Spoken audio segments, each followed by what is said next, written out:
Hi, my name is Caitlin Davies and I curated this year's Criw Celf 2020. The exhibition is going to be toured by myself and Rhiannon, who both curated the show.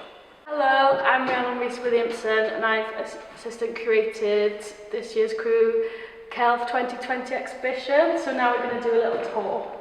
So this is our first piece as we walk in. It's the protest placards done with Lucy Donald with Criw Celf Secondary. We really like the messages in these. I decided to display it as they would be seen in protests on the placards, and we've used the colours to mirror the kind of primary colours seen on the tape on the floor used for COVID social distancing guidelines.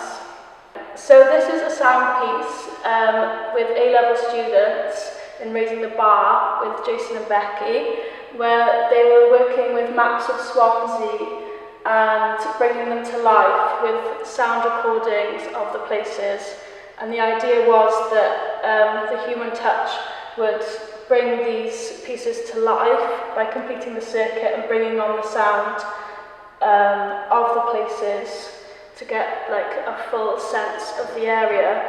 But because of the reason that we can't touch things anymore, we've just decided to play this on a loop in the way that it would have been displayed, but without the touch element.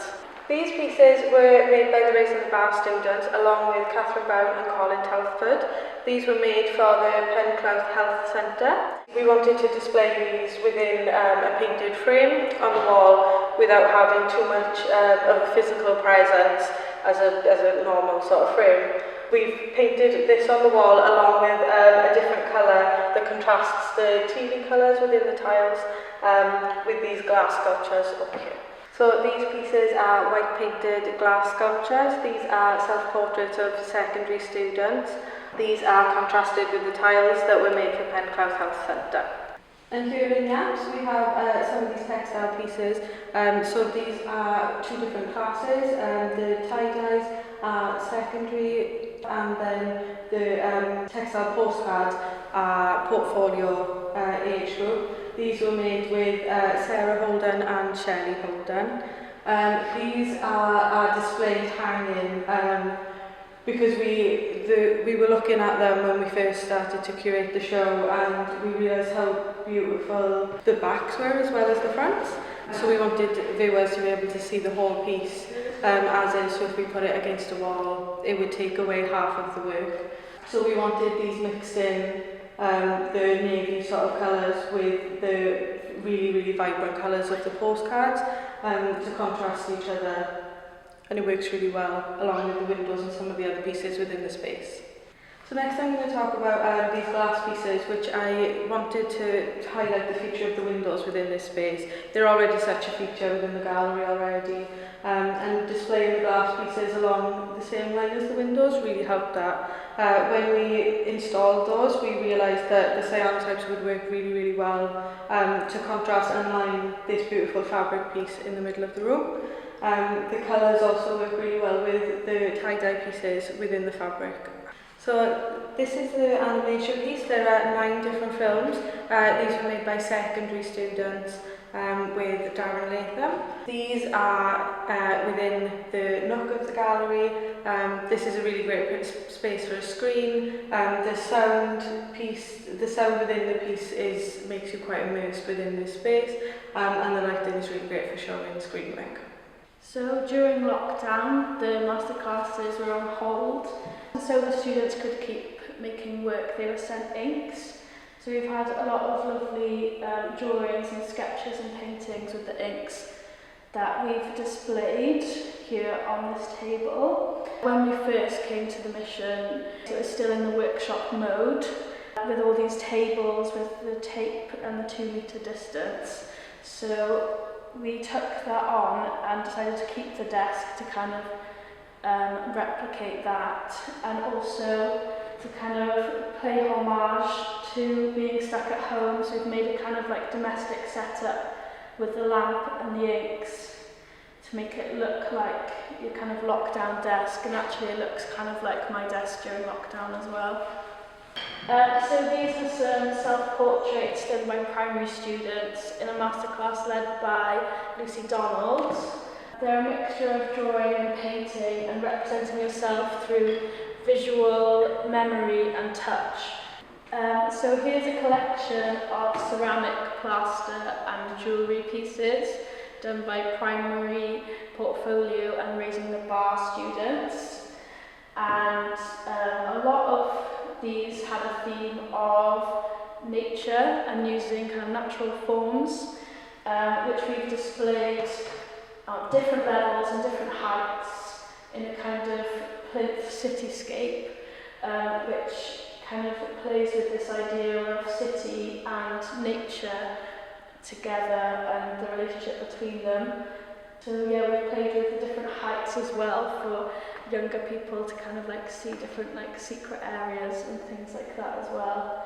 And it works all together quite nicely with the different heights and squares. And finally, we have here our collage wall. Every year group has contributed to this display of works. We wanted to include as many of the works as we possibly could. Unfortunately, due to the times that we're in, the students have been unable to celebrate these creations with each other. So we wanted to display that and bring all of the year groups together by showing all this work as one. Hi, my name is Megan Lee and I'm the Learning Coordinator here at Mission Gallery, and part of my role is to manage the Criw Celf West project. And so I'm here today with Caitlin Davies, who was the curator of the show, and Rhiannon Rees Williamson, who helped assist her in it. Okay, and we're going to have a little chat with them about their experiences setting up the show.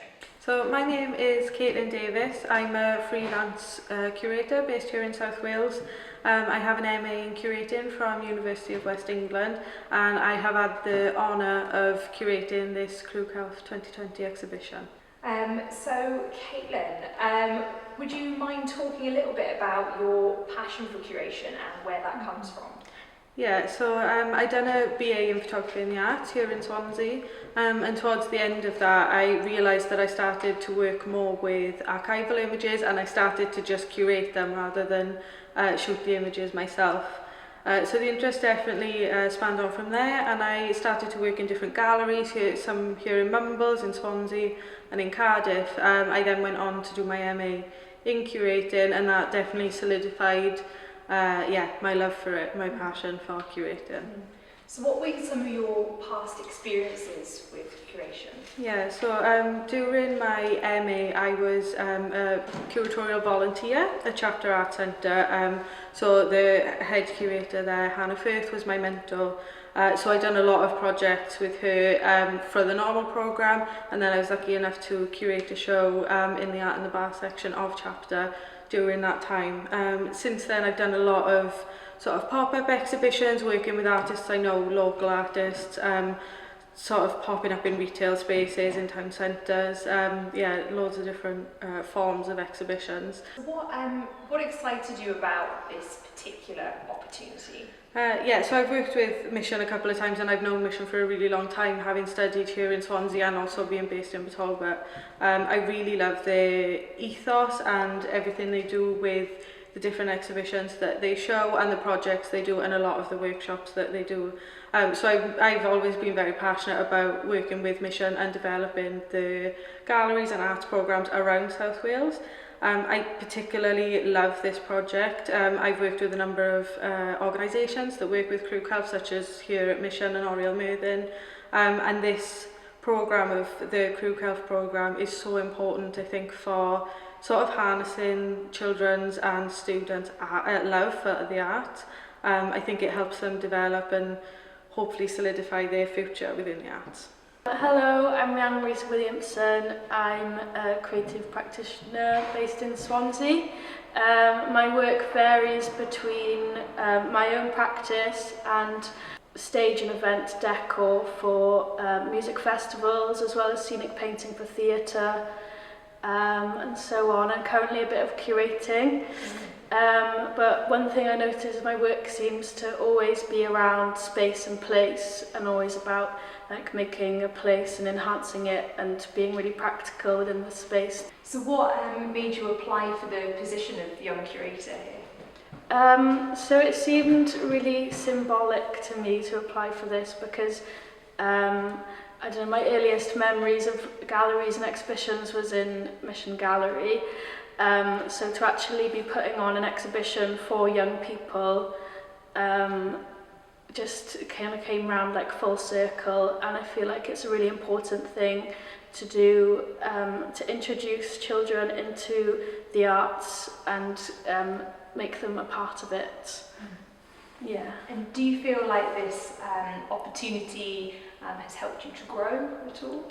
Yeah, I feel like it definitely has. Like, I feel like getting this opportunity has made me feel like I'm fully capable to do these sorts of things and to actually go on and continue to apply to these sorts of jobs, because yeah, I have faith that I can do a good job of it. Okay, so I guess I wanted to ask you guys what your initial thoughts were when you were putting the show together, and whether any themes became apparent when you saw all the work laid out.